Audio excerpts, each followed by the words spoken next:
अस्सलाम वालेकुम नाजरीन, मैं हूँ शनीला अम्मार और आप देख रहे हैं हमारा यूट्यूब चैनल। तो नाजरीन, आज वही हुआ जिसके बारे में कयूम सिद्दीकी साहब जो जियो के रिपोर्टर हैं, उन्होंने 4 बजे अपनी ट्वीट में इंकशाफ कर दिया था कि एक दिन का जो है वो उनको रिहा किया जाएगा और कहा जाएगा कि इस्लामाबाद हाई कोर्ट से रुजू किया जाए।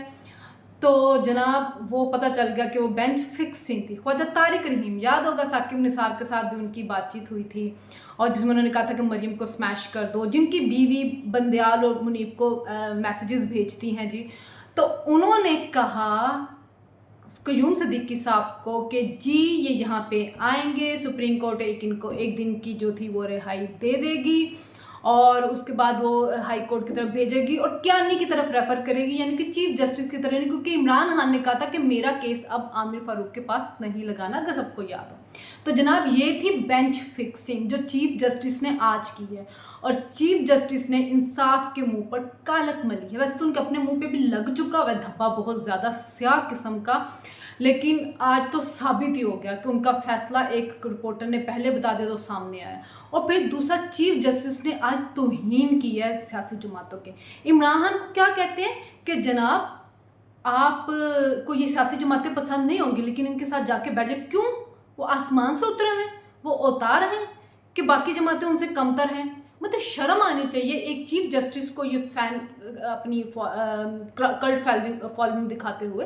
आप इंसाफ की कुर्सी के ऊपर बैठे हुए हैं, आपको इंसाफ के मुताबिक चलना चाहिए। 2 दिन से इस मुल्क के अंदर दंगे फसाद करवाए हैं इस शख्स ने। एक और झूठ भी सामने आया, इसने अदालत में कहा मुझे तो पता ही नहीं, मैं तो जेल में था। मुसर्रत चीमा से उसकी फ़ोन कॉल की आई है और वो कह रहा है कि ये आमिर फारूक क्या कर रहा है, ये तो उनका बंदा है। आजम सवाती से बात करो, आजम को उनसे बात करें, उनसे किनसे? चीफ जस्टिस से।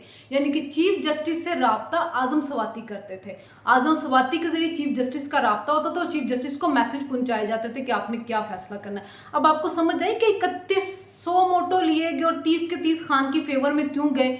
जनाब ये लिंक समझे कि ये है पाकिस्तान में इंसाफ का हाल, ये है हमारी जुडिशरी और ये हमारी जुडिशरी के लोग हैं इंसाफ करने वाले, और ये इस मुल्क का निज़ाम में इंसाफ है। और इस करप्ट तरीन शख्स को जो कि Al-Qadir university clear cut corruption का केस था उसमें रिलीफ दिया जा रहा है, जिसने कल मुल्क को 2 दिन से नुकसान पहुंचाया हुआ है। आर्मी की तनसीबात के ऊपर उसने हमले किए, लोगों की गाड़ियां तोड़ी गई, लोगों की इमलाक को नुकसान पहुंचाया गया, मवेशी मंडी तक को नहीं छोड़ा गया, कितने लोग जहाँ भाग हुए, कितने लोग जख्मी हुए। और कहा क्या जा रहा है कि जी आप को ये सियासी जमातें नहीं पसंद होगी, जाके इनके साथ बैठ जाए। क्यों? किस किस्म का ये इंसाफ का है? और ऐसे चीफ जस्टिस को छोड़ा क्यों है, अदालत में बिठाया क्यों हो गया हुआ है? इनके ऊपर करप्ट प्रैक्टिसेस का केस होना चाहिए, इनके ऊपर अतर मिनुल्लाह के ऊपर मजहर अली मोहम्मद के अंदर के पहले से फैसले पता थे। एक रिपोर्टर 4 बजे फैसला कर रहा है ट्वीट और उसके बाद ऑडियो लीक आ रही है जिसमें उसको ख्वाजा तारिक रहीम वो फैसला बता रहा है और वही फैसला आ रहा है। तो ये शर्म से डूब मरने का मकाम नहीं है फैसला देने वालों के लिए?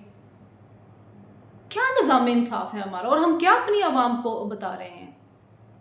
पहले नवाज शरीफ के बारे में ऐसे फैसले होते थे, जज अरशद मलिक की वीडियोज आई जिसमें कहा कि मेरे ऊपर प्रेशर था, जस्टिस शोकेस ने किया कि मेरे ऊपर जनरल फैज़ का प्रेशर था। जनरल फैज़ जो था उसने मुझे आके कहा था कि आपने नवाज शरीफ को, मरियम नवाज को जेल से नहीं निकलने देना। और फिर आज ये आ रहे हैं। फिर इमरान खान को जब कहा जाता है कि वो लाडला है, तो लाडला है ना, सिस्टम उसको सपोर्ट कर रहा है। एक दिन वो जेल के अंदर रहा है और पूरे पाकिस्तान को, और आज आप ड्रामे देखें उनके जो एक्सपोज हुए, व्हील चेयर पे आते थे, मैं बीमार हूँ, रिपोर्टें दी जाती थी कि पता नहीं क्या क्या तिब्बी मसले हो गए। वो बिल्कुल हट्टा कट्टा चलता हुआ अदालत में गया है, ना उसकी चाल में लड़खड़ाहट है, ना उसकी कोई मसला है। झूठ पे झूठ, झूठ पे झूठ, झूठ पे झूठ, इतना झूठा वो इंसान है। और क्या कहूँ मैं, अल्फाज नहीं मिल रहे। इस मुल्क में ऐसा निज़ाम चलेगा और इस मुल्क में हम अपनी नस्लों को परवान चढ़ाना चाहते हैं कि जहाँ पे आप इंसाफ को रोंद रहे एक शख्स के लिए, एक शख्स को खुली छुट्टी दे दी, यानी कि आप खुली छुट्टी दे रहे कि जब जो चाहे जिसके घर के ऊपर चाहे वो अटैक कर दें। आर्मी के ऊपर हमले करवाए गए हैं, आर्मी की तनसीबात के ऊपर हमले करवाए गए हैं और उसके बाद ये सब कुछ हो रहा है। तो ठीक है, फिर इस मुल्क को इसी तरह चलने दें। चलने दें इस मुल्क को, रेवड़ों के भेड़ियों के हवाले कर दें। जिसकी लाठी स्ट्रॉन्ग होगी, जो जत्था स्ट्रॉन्ग होगा, वो फिर चला लें मुल्क।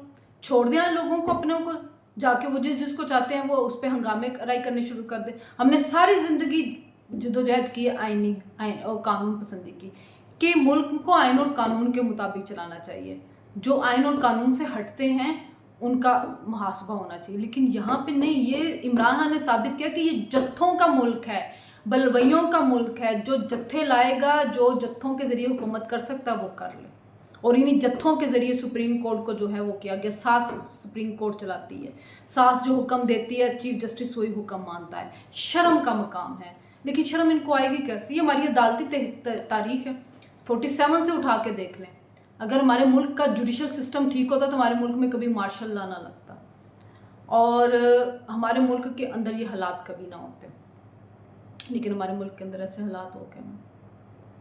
तो मैं तो बहुत अफसोस में हूँ, बहुत शॉक में हूँ कि हमारे मुल्क के अंदर क्या कुछ हो रहा है। और मुझे नहीं यकीन था कि चीफ जस्टिस साहब इतनी जो है अदालती तारीख स्याह बना देंगे, इतनी अदालती तारीख स्याह बना देंगे, इतनी अदालती तारीख स्याह बना देंगे कि पिछली तारीख भी शर्म आएगी। चीफ जस्टिस अता बंदयाल ने तमाम रिकॉर्ड तोड़ दिए हैं अदालती स्याह तारीख के। मतलब इन्होंने आइन को रीराइट किया, इन्होंने हुकूमत को धमकियां दी, इन्होंने हुकूमत को प्रेशराइज किया, इमरान खान की मोहब्बत में इन्होंने आइन का खिलवाड़ किया, इन्होंने मुल्क को जत्थों के हवाले किया। प्रस्तिश कर रहे हैं ये उस एक शख्स की, किस लिए? कि शायद जो हम सुन रहे हैं कि इनको यकीन दिलाया गया कि इनको सदर बनाया जाएगा जब इमरान खान वापस आ जाएंगे। तो आप अपने फ़ायदों के लिए, आप अपनी के लिए इस मुल्क को आग में झोंक रहे हैं। मतलब आप वक्ती फ़ायदा देख रहे हैं, आप आने वाली नस्लों का, इस मुल्क का फ़ायदा नहीं देख रहे हैं। और मुझे तो समझ नहीं आ रही कि बाकी जजेस चुप क्यों हैं। आज अतर मिनुल्लाह साहब से तो हम हमेशा कहते थे कि वो बड़े इंसाफ पसंद जज हैं, लेकिन आज उन्होंने भी साबित कर दिया कि किस तरह से उन्होंने धज्जियाँ बिखेरी हैं इस आइन की और कानून की। अतर मिनुल्लाह साहब के हमायती कहाँ गए जो हमेशा कहते थे अतर मिनुल्लाह साहब आइन और कानून के मुताबिक चलते हैं? पता चल गया कि कैसे एक लाडले को नवाजने के लिए आप आइन कानून सबको रोन के चले जाते हैं। मुझे तो समझ नहीं आ रही कि मैं इस मौके के ऊपर क्या कहूँ। अल्फाज ही नहीं, अल्फाज ख़त्म हुए हैं कि जत्थों को खुली आज़ादी है, करें रूल फिर इस मुल्क के ऊपर जत्थे। जो ये इस मुल्क से भाग के जा सकता वो चला जाए, क्योंकि इस मुल्क में तो अब जत्थे ही हुकूमत करेंगे। खुली छूट दी जाएगी उसको, जो कुछ करना चाहता है वो करे। फिर आज के बाद आज़ादी होनी चाहिए सबको कि जो जहाँ पे जा सकता है वो हमला करते हैं, जिसकी हम हमेशा मुखालफत करते हैं कि ये नहीं होना चाहिए। सियासी जंग लड़े, आईनी जंग लड़े, कौन कौन से लीडरान है जो जेल नहीं गए, कभी किसी ने वायलेंस पे नहीं उकसाया, कभी किसी ने मॉब को जो है अप्रिशिएट नहीं किया। लेकिन यहाँ पे इमरान खान, उसके फॉलोअर्स सारे के सारे इंतहा पसंद, बलवइये और उनको सपोर्ट करने वाले लोग हैं। वो खुश होते हैं जब उनके ऊपर हमला होता है। तो ठीक है, आइंदा सबको ये करना चाहिए। और बहुत अच्छा हुआ, अगर जत्थों ने हुकूमत करनी है तो फिर ठीक है, इस मुल्क पर जत्थे चलते रहने चाहिए। इससे ज़्यादा मैं कुछ नहीं कहूँगी।